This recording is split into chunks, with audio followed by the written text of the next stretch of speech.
안녕하세요. 크립토TV입니다. 오늘은 힘든 와중에도 또 코인만 떨어지는 일이 발생해서 관련 내용을 소개해 드려 보겠습니다.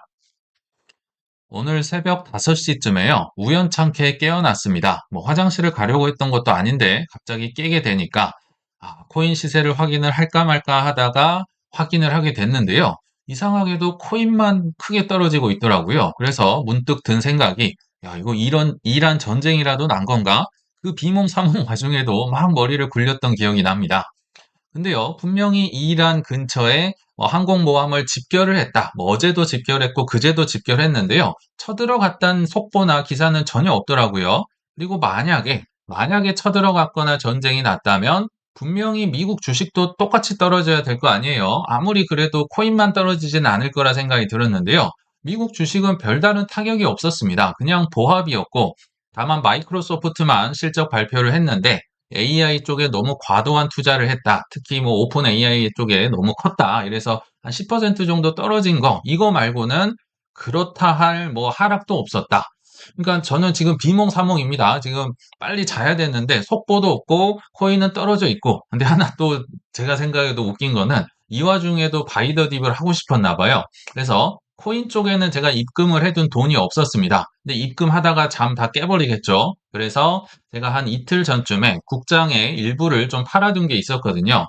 지금은 국장 팔았다 하면 워낙 조롱을 받는 분위기니까 뭘 팔았는지 얘기를 안 드리고 아무튼 팔았다가 이제 그 환율이 어제 좀 많이 떨어졌었잖아요. 트럼프 덕분에. 그래서 환전을 해둔 걸로 이제 이건 입금이 돼 있으니까 그래서 해외 주식으로 해서 코인 관련주들을 다다닥 매수를 걸고 그냥 잤습니다. 빨리 자려고. 근데 아침에 보니까 또 시원하게 사져 있더라고요. 아무튼 분명히 제가 어제 밤까지 뉴스를 확인했는데 오히려 좋은 뉴스들만 있었거든요. 예를 들어서 폴 애킨스 SEC 위원장이 퇴직연금에 이제는 암호화폐 투자를 허용할 시점이다라고 CNBC에 나와서 이거 굉장한 호재잖아요. 물론 퇴직연금에 투자를 할 것을 행정명령으로 얘기는 했는데요. 지금 SEC에서 가이드라인도 또 제시를 안 했고 관련 상품들이 아직 나오지도 않은 상황입니다. 22년도에 나왔던 거 다 막혀 있어요. 이것도 좋은 소식이구나. 그리고 오늘 새벽 1시 반 무렵에 이것도 엄청난 호재였죠. 그러니까 클래리티 법안이 이제 상원을 통과해야 되는데요. 농업 쪽이 있고 은행 쪽이 있습니다. 근데 농업 쪽에서는 어제 클래리티 법안을 드디어 통과를 했다는 겁니다. 물론 12대 11로 아슬아슬하게 통과를 했고요.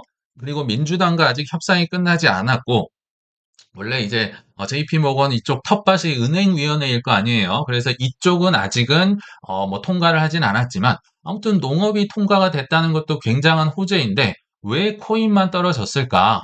이제 저는 잠들고 나서 이제 아침에 알아보기 시작했습니다. 근데 아침에도 빨리 하락 이유가 눈에 안 들어오더라고요. 자, 근데 제가 매일 아침마다 이제 모든 경제 뉴스를 많이 보는데요. 매일 아침 매크로 데일리를 세 줄로 요약해서 주시는 분이 추정되는 답을 하나 주시더라고요. 자, 두 번째 보시면 미국 연방 정부가 보유한 디지털 자산이 해킹됐다는 소식에 비트코인이 6% 하락했습니다. 야, 이거 처음 듣는 얘기거든요. 코인리스 등에서 기사에서는 전혀 본 적이 없는데, 야, 이게 무슨 일일까? 만약에 이게 사실이라면요. 이거는 블룸버그나 로이터나 이런 외국 언론에서만 다뤘던 뭔가 좀 소수 정예들에게만 보냈던 그런 이제 기사일 가능성이 높거든요. 그래서 한번 찾아보게 됐는데, 자, 결론부터 말씀드리면요. 이거는 간밤에 있었던 새로운 뉴스가 아니라 3일 전, 4일 전, 한참 전에 있었던 기사를 다시 공포 기사로 우려먹었구나. 누가요? 블룸버그랑 로이터가 퍼드 뉴스를 쏟아내면서 동반 세력들이 있었는지 모르겠지만 이 친구들이 동반 매도세까지 나오면서 이게 이제 새벽에도 크게 떨어졌고 오전에도 좀 많이 떨어지는 것 같더라고요. 그래서 오래된 뉴스를 가지고 다시 한번 해 먹었구나. 이게 제 결론입니다. 물론 추정이긴 합니다. 일단 이 뉴스를 보시면 오늘 새벽이 아니에요. 어제 오후에 1월 29일 날도 9천만 달러가 이제 정부의 지갑에서 유출된 정황이 있다. 이거는 팩트입니다. 최대 9천만 달러가 해킹이 된 것 같다. 그래서 미국 정부가 관리하는 지갑에서 해킹이 된 것 같은데 아시겠지만 블록체인이 해킹을 당하진 않습니다. 거래소가 해킹 당하거나 뭐 브릿지에서 누군가 이걸 뺏어가거나 아니면 내부 관계자가 훔쳐가거나 근데 여기서는 정부 관계자의 자녀가 연루된 정황이 보인다.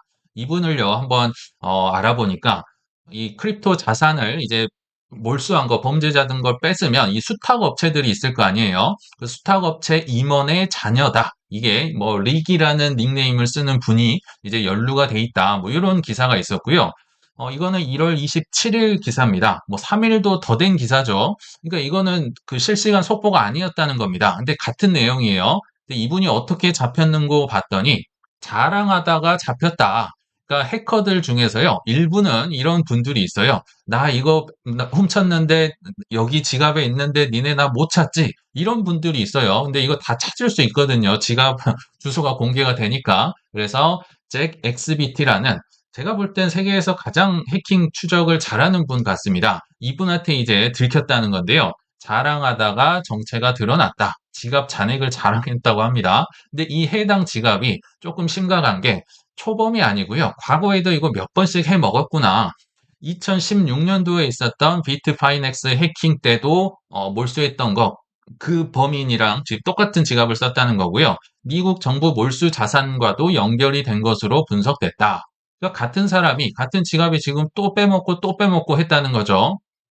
그러면 사람들이 생각할 때 지금 정부가 전략 비축을 하고 매수를 해도 시원찮을 판국에 정부가 이 보관한 걸 또 분실했다고 이거 신뢰를 완전히 잃어버릴 만한 퍼드 뭐 보도 뉴스가 나올 수 있겠죠. 그리고 한술 더 떠서 보통은 해커들은요 정부 물량을 팔 거 아니에요. 시중에 내다 파니까 공포감이 더해지고 이 공모 세력이 누군지 모르겠지만 매도세를 가세하면서 이게 이제 콤비네이션이 벌어지면서 하락이 나왔구나. 이게 저의 추정이라고 보시면 좋을 것 같습니다.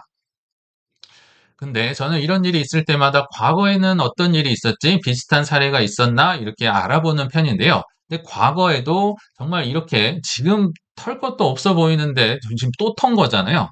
더 털 것도 없어 보일 때마다 결정적인 해킹 사건들이 꽤나 있었습니다. 일단 이것부터 한번 말씀을 드리면 제 머릿속에 있는 건 24년 10월 말이었습니다. 어, 기억나시겠지만 11월 초에 이제 트럼프가 당선이 되면서 그때부터 막 시동을 걸고 날아갔는데 그 직전, 그러니까 조정이요. 24년도 3월, 4월부터 10월까지 뭐 독일 정부가 팔았다더라, 뭐 블랙 먼데이가 오고 난리가 나다가 이제 6개월 정도 되면요. 아무도 없습니다. 아무도 없어서 아마 이거 기억도 못 하실 거예요. 다 뭐 미장하러 가셨을 거예요. 뭐 국장은 탈출 지능순이다 하니까 국장은 안 하셨을 거고 그때도 2천만 달러를 미국 정부 이제 지갑에서 해킹을 된 사태가 벌어졌다. 그래서 스테이블 코인이나 이더리움을 이때도 털어갔었는데요. 자, 이런 때가 얼마나 있었는지를 제가 최근 걸 한번 다 조사를 해봤습니다. 2014년, 2016년, 마운트곡스도 있고 비트파이넥스도 있고 하지만 너무 옛날이니까요. 최근 것만 가져와 보겠습니다. 주로 이제 미국 정부가 털렸고 가끔은 거래소도 있는데요. 22년 11월 달 FTX가 지금 망했는데 거기서 또 누군가 털어간 적도 있었네요. 완전히 고통이 극에 달할 때 이런 일이 발생을 한다는 걸 지금 말씀드리려고 하는 거고요.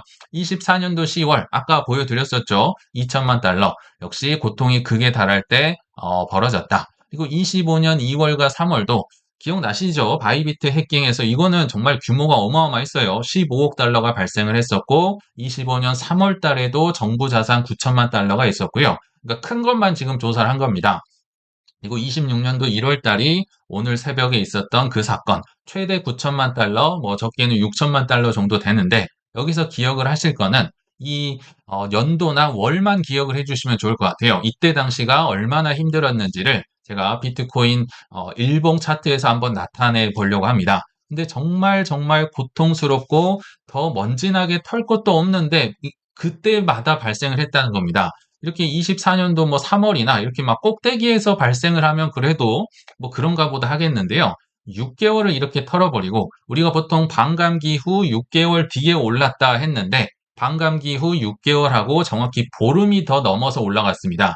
그 정말 보름 차이로 또 많은 사람들이 떠나갔겠죠. 아무튼 24년도 10월 말 정말 고통이 극에 달해 있을 때도 이런 해킹 사건이 벌어져서 정말 더 털어버렸고요. 그 다음에는 이제 쭉 올라갔죠. 그리고 또 뭐 트럼프 당선돼서 날아가다가 25년도 2월 달, 3월 달, 많게는 이제 4월 달까지 관세 공포 때문에 계속 떨어졌었죠. 아까 25년 2월에 바이비트 해킹, 25년 3월에 뭐 9천만 달러 정부 해킹. 야, 뭐 털게 없을 것 같은데 이때 또 털어버렸고요. 그 뒤로 또 날아갑니다. 그러다가 이제 여기 세 번째 동그라미 25년도 10월 달. 요거는 제가 앞서서 넣지는 않았는데요. 규모가 좀 작아서 넣지는 않았는데 아무튼 JP 모건이 이 스트래티지 퍼드를 유포하던 그때 즈음에 미국 정부가 또 2천만 달러가 털립니다. 안 그래도 힘든데 털 것도 없는데 25년 10월 달에 또 털렸고요. 그리고 또 횡보를 하다가 오늘 뭐 한 3일 전에도 이런 일이 또 터졌다. 그러니까 정말 힘들고 힘들어서 털 것도 없을 것 같은 때 이때조차도 터는 게 이들이다. 보시면 될 것 같아요. 제가 드리고 싶은 말씀은 뭐냐면요. 지금 언론도 같이 함께하고 있고요. 돈 있는 분들이 이렇게 그냥 냅다 팔아버리면 방법이 없습니다. 뭐 타이밍을 알 수도 없고 이들과 근데 경쟁을 해서 뭐 타이밍으로 승부를 본다. 뭐 차트를 보고 이걸 예상을 할 수 있을까요? 차트랑 전혀 무관합니다. 언론과 돈 있는 분들이 그냥 하시면 되고요.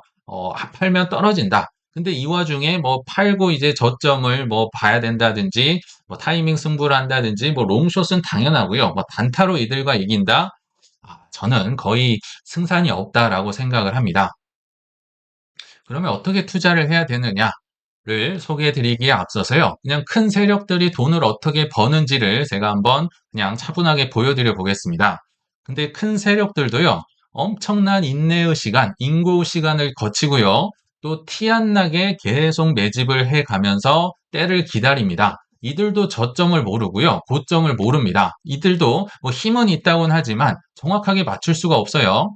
자, 그중에 최근에 뭐 이거 보셨을지 모르겠는데 링크보이라는 분이 굉장히 긴 보고서를 통해서 분석을 한 내용을 한번 소개를 해드려 보겠습니다.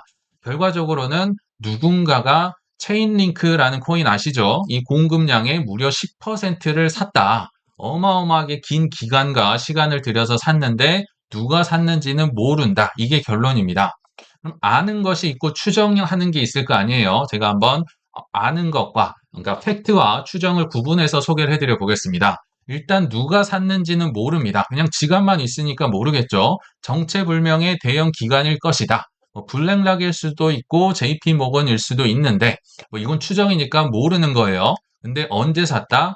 작년 8월 11일부터 26년 1월 30일, 그러니까 현재까지 6개월 동안을 미친 듯이 사 모으고 있다. 이거는 팩트입니다. 이 지갑을 뒤지면 다 나오는 거예요. 어디서 샀다? 코인베이스의 핫 월렛을 통해서 48개의 익명 지갑으로 이동을 했다더라. 얼마나 샀다? 체인링크를요, 무려 1억 개나 샀다고 합니다. 이게 전체 공급량의 10%니까 뭐 조가 넘어가는 정말 어마어마한 걸 지금 체인링크를 누군가 모았다는 거예요. 어떻게 샀다? 아까 말씀드린 48개의 지갑에요. 각각 200만 개씩을 쫙쫙쫙 쪼개서 넣어놨습니다. 어떤 거는 199만 9,800개가 있고 어떤 거는 199만 뭐 7천 개가 있고 200만 개를 맞추려고 노력을 한 흔적이 보이더라. 그리고 동일한 날짜에 동일한 패턴으로 이게 소문이 나면 안 되잖아요. 그래서 계속 누군가 사고 있다는 겁니다. 그러니까 이거는 팩트예요. 뭐 이걸 조작을 하거나 할 수는 없습니다. 그래서 뭐 48개를 200만 개씩 동일한 패턴 날짜로 샀으니까 이거는 하나의 기간일 것이다 라고 추정을 하는 겁니다. 그러니까 이거를 뭐 만들어냈을 리는 없고요. 일단 근데 왜는 좀 추정이 들어갑니다. 왜 샀을까? 인프라, RWA의 시대가 올 거니까 그 핵심인 오라클 기술 선점과 전략 비축을 하고 싶다. 그러니까 누가랑 왜는 추정이에요. 누가 샀는지는 모르는데 이 글쓴이는 블랙락이나 JP 모건이 될 것 같다. 왜냐하면 RWA의 시대가 올 거기 때문에. 근데 나머지는 팩트죠. 누군가 이렇게 샀다는 거 팩트 같습니다. 자, 그러면 체인링크를 얼마나 이분이 잘 샀는지를 제가 한번 차트에서 표시해 보도록 하겠습니다. 이게 23년부터 체인링크의 차트인데요. 야, 저도 참 당황스러운 게 23년도에 체인링크를 샀던 그 가격이 지금 왔더라고요. 야, 다 토해냈구나. 이게 정말 한 15,000원, 18,000원 이때 샀던 기억이 나는데요. 지금 15,000원대가 오늘 아침에 보니까 왔더라고요. 아무튼 돌아가서 이 고래가 누군지 모르겠지만 25년 8월부터 현재까지 샀다는 거잖아요. 그거를 제가 빨간색으로 표시를 해봤습니다. 분명히 떨어질 때 샀으니까 뭐 잘 샀다고 볼 수는 있겠죠. 그리고 1억 개를 샀습니다. 이 기간에 뭐 전에 샀을 수도 있겠지만 아무튼 이때 구간에 산 1억 개. 제가 볼 때는요. 아무리 잘 샀어도 평균 단가가 25,000원 위에면 위에지 더 싸게 사기는 좀 어려웠을 거라 봅니다. 왜냐하면 여기 보시면 처음 시작이 거의 4만 원 근처부터 샀고요. 그리고 가장 많이 샀을 때가 10월 10일 그 근처라고 이 보고서를 보면 나와 있거든요. 10월 10일이라고 해봤자 25,000원보다 훨씬 높이 있습니다. 이때 샀다는 거예요. 그래서 분할 매수의 특성상 뭐 아래로 올수록 많이 살 수는 있겠지만 아무리 잘 사도 25,000원 평단 밑으로 내려오기는 힘들겠다. 그냥 25,000원으로 잘 쳐보겠습니다. 잘 쳐줬어요. 평단 25,000원으로 1억 개를 샀으면 약 2.5조 원어치를 산 거잖아요. 이게 어마어마한 건데요.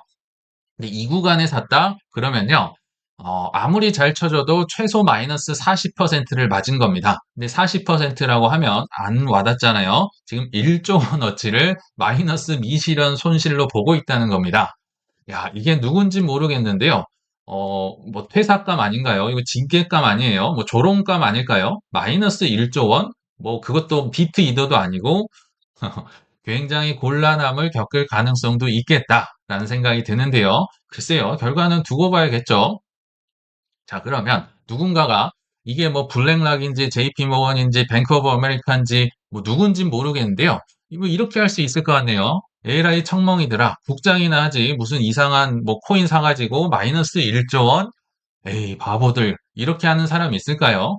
블랙락이나 JP모건의 이 이름값 때문에 아마 못하시겠지만, 만약 어떤 사람이 금액을 줄여서 이렇게 했다고 하면, 뭐 이런 비난을 들을 수 있겠죠. 충분히 할 수 있는 얘기. 니네들 국장이나 하지 뭐하러 여기 와서 이거 사고 있어. 하겠죠. 자, 근데 블랙락과 JP모건을 알아보면요. 아마 이들은 이렇게 얘기를 할 것 같습니다. 국장, 뭐 잘하고 있는데 무슨 소리냐? 예전에 제가 JP모건은 한번 소개를 해드렸던 것 같은데요. 블랙락과 JP모건은 결론적으로는 한참 전부터 국장을 시작해서요. 지금 일부 분할 매도를 하고 있다라고 보시면 됩니다. 제가요, 뭐 여러 이제 AI를 통해서 한번 정리를 해봤는데요. 블랙락은 19년도 1월부터 삼성전자를 크게 매입을 했습니다. 19년 1월이면요. 지금 빼기를 한번 해보시면 나오지만 7년 전입니다. 7년 전에 그것도 5% 이상을 샀기 때문에 이게 공시가 된 거예요. 그때 당시 평단가가 4만 5천에서 5만 원 정도라고 합니다. 7년이면 뭐 기회비용이 어쩌고 뭐 어마어마한 소리를 들을 수도 있겠죠. 근데 블랙락이 그렇게 했습니다. 반면에 JP모건은 최근에 나름 사긴 했는데 근데 여기서 24, 25년에 샀다고는 하지만 저는 알고 있습니다. 예전 소개를 해드렸는데 22년 3월 달에도 홍라이 씨나 뭐 이부진 사장님이나 이런 분들 거를 뭐 블록딜을 통해서요. 당시 시가보다 한 2%, 3% 정도 더 싸게 샀습니다. 그 싸게 산 게 7만 원대에서 8만 원 초반인 겁니다. 22년에도 샀고요. 23년에도 샀고 24년에도 샀다. 그러면 JP모건 입장에서는요. 지금 이게 뭐 4만 전자, 5만 전자가 얼마나 오래 갔는데 지금 뭐 7만 원, 8만 원에 샀으면 거의 2배 가까이 산 거를 가지고 누군가 또 JP모건을 놀릴 수도 있겠네요. 그러기는 쉽지 않겠죠. 근데 아무튼 블랙락은 7년 전에 산 걸 들고 있었고 JP모건은 굉장히 비싸게 샀었다. 근데 최근 매도 시기를 보시면요. 지금 1월 달에 판 거는 잘 안 나오는데, 이제 블랙락은 거는 작년에 판 건 좀 나오더라고요. 25년도 11월에서 12월쯤에 약 1,100만 주를 팔았다. 왜 이걸 팔았냐면요. 올해 들고도 가고 싶겠지만, 5%가 넘어가면 계속 공시를 해줘야 됩니다. 그래서, 제가 알아본 바에 따르면, 한 4.8에서 4.9% 지분, 그러면 공시를 항상 안 해도 되거든요. 그래서 올랐을 때 일부 파는 건 당연히 충분히 가능한 일이겠죠. 그래서 블랙락은 조금 이제 덜어냈다. 1,100만 주 정도를요. 그리고 JP모건은 참 JP모건은 안 나와요. 안 나오지만 그럼에도 이제 제가 이를 악물고 찾아보니까 12월 말쯤에 약 750만 주 정도를 차익 실현을 했다라고 나옵니다. 뭐, 잘 꼭대기에서 팔았으면 2배 가까이 먹었을 것 같네요. 아무튼 블랙락도 그렇고 JP모건도 그렇고 정말 한참 전에 사놔서 때로는 바보 소리를 들어가면서 국장에 투자를 했었고 지금은 뭐 블랙락이나 JP모건이나 우리 언론이나 여러 가지를 통해서 뭐 국장 잘한다, 잘한다, 좋다, 좋다 계속 보고서를 내면서 이제 개미 투자자들에게 일부씩은 좀 넘기고 있지 않을까 생각이 들거든요. 근데 블랙락이나 JP 모건을 두고 에이, 바보야. 7년 동안 기회비용이 있는데 탈출은 국장 진흥순인데 뭐 하고 있느냐라고 하시거나 거의 2배 이상 비싸게 사놓고 지금까지 뭐 한 거냐? 이렇게 말할 사람이 있을까요? 그것보다는 잘했다. 그리고 현명했다. 이렇게 얘기를 하겠죠. 근데 이제 우리 같은 사람이 이걸 하면 뭐 그런 조롱을 많이 듣지 않을까 생각이 듭니다. 그러면 이들 투자는 돈도 많고 참 쉬워 보이거든요. 근데 결론부터 얘기를 드리면요. 이분들은 왜 쉬워 보일까? 그냥 대충 쌀 때 매수를 해놓습니다. 이들도 바닥을 알 수 없다. JP모건 싸게 샀다는 게 지금 7만 원, 8만 원이잖아요. 근데 뭐 4만 원, 5만 원 정말 오래 갔었습니다. 그냥 대충 쌀 때 매수를 뭐 꾸준히 해놓고 그냥 인내의 시간을 꾸준히 기다린다. 아까 체인링크 누가 샀는지 모르겠지만 그리고 삼성전자 누가 샀는지 이거는 이제 알죠. 알겠지만 기다림을 기다린다. 언제가 저점인지도 모르고요. 이들이 막 삼성전자 가지아를 아무리 외쳐도 안 되는 시기가 있다. 이들 역시 기다렸다는 건데요. 우리라고 별 수가 있을까요? 근데 우리는 반대로 그럼 투자가 왜 힘들까? 제가 종종 말씀드렸지만 폭등할 때 대참사의 씨앗이 뿌려졌기 때문입니다. 폭등할 때 이것은 뿌려집니다. 대참사는 이때 벌어진다. 즉, 우리는 쌀 때도 사고 비쌀 때도 사겠지만 쌀 때 산 거보다는요. 비쌀 때 많이 사둔 거 요거는 정말 평생 내 발목을 잡고 놔주질 않습니다. 이게 1년이 가고 2년이 가고 3년이 가고 4년, 5년, 6년, 7년이 가도 놔주질 않습니다. 그래서 폭등할 때 조심해야 된다. 다시 한번 제가 좀 말씀을 드렸던 것 같고요. 그래서 항상 주장을 하는 게 내게 있어야 된다. 나만의 포트폴리오, 나만의 매매 원칙 이런 목표가 없으면요. 그냥 평생 힘든 투자를 하실 수밖에 없습니다. 정답은 모르지만 이게 저의 원칙이라고 얘기를 드렸었죠. 비트코인, 이더리움을 50% 이상 가져갔으면 좋겠습니다. 이마저도 예전에 이더리움 막 209만 원 가고 할 때는 또 엄청 조롱을 하고 했었을 거예요. 비트코인만 킹왕짱이다. 근데 저는 이게 맞다, 제 많은 경험을 통해서 저한테는 이게 맞는 겁니다. 그리고 각 알트코인은 5%만 가져갔으면 좋겠습니다라고 하지만 그러니까 이거를 통해서 저도 뭐 이익을 본 것도 있지만 손해도 많이 보거든요. 예를 들어서 각 알트에는 리플도 들어갑니다. 저는 리플 막 수십만 개, 100만 개 들고 있는 분들이 부럽긴 하는데 이 원칙 때문에 뭐 그냥 몇만 개밖에 없어요. 그럼 좀 부럽더라고요. 그렇지만 이 원칙으로 인해서 다른 작은 코인들도 적게 샀기 때문에 상대적으로 5% 미만이기 때문에 손실도 좀 줄였겠죠. 그러니까 장단점이 있는 겁니다. 그리고 현금 10%, 해지 자산, 이게 조정이 길어졌더니 이게 안 되겠는 거죠. 해지는 나중에 이제 24년 3월부터 그 조정을 겪고 제가 추가를 한 거거든요. 지금도 뭐 떨어지면 이제 해지 자산을 바꿔서 또 투입할 현금도 어느 정도 뭐 쌓을 수는 있겠다. 이게 저만의 원칙인데요. 저만의 정답이기 때문에 여러분 거를 좀 만드시면 좋겠다라는 생각이 듭니다. 그래서 오늘 마지막으로 좀 코스톨라니의 얘기로 결론을 맺어보면 투자에 있어서 손실과 수익은 분리할 수 없는 동전의 양면과 같다. 손실과 수익은 항상 같이 붙어 다닌답니다. 근데 우리는 항상 수익만 보고 싶어 하는 경향이 있죠.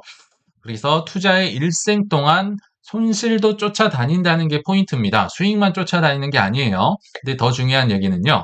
실패에 대한 진지한 분석만이 성공적인 투자자가 되는 유일한 방법이다. 성공에 대한 분석인가요? 실패에 대한 분석인가요? 실패입니다. 성공에 대해서는 배울 게 별로 없어요. 내가 잘못한 게 없기 때문에. 그러나 실패를 통해서 분석을 해야 무슨 포트폴리오가 나오고 뭐 원칙이 나오고 뭔가가 나올 거 아니에요. 어, 물론 이제 코스톨라니도 2번 이상 실패하지 않으면 뭐 투자자가 아니라고는 했는데요. 그렇지만 시간이 정말 오래 지났는데도 내가 같은 실수를 반복하고 이게 계속 개선이 되지 않는다면 그거는 내가 성공만 너무 하고 싶었거나 남의 생각만 평가하고 정작 내 원칙이 없진 않았을까 한번 돌아보시면 좋겠습니다. 그리고 지금까지 실패하셨더라도 좋습니다. 지금부터라도요, 이 과거 시행착오를 발판 삼아서 누가 뭐라고 하든지 말든지 나만의 성공 투자 원칙을 만들어내시길 바라면서 이만 마치겠습니다. 시청 감사합니다.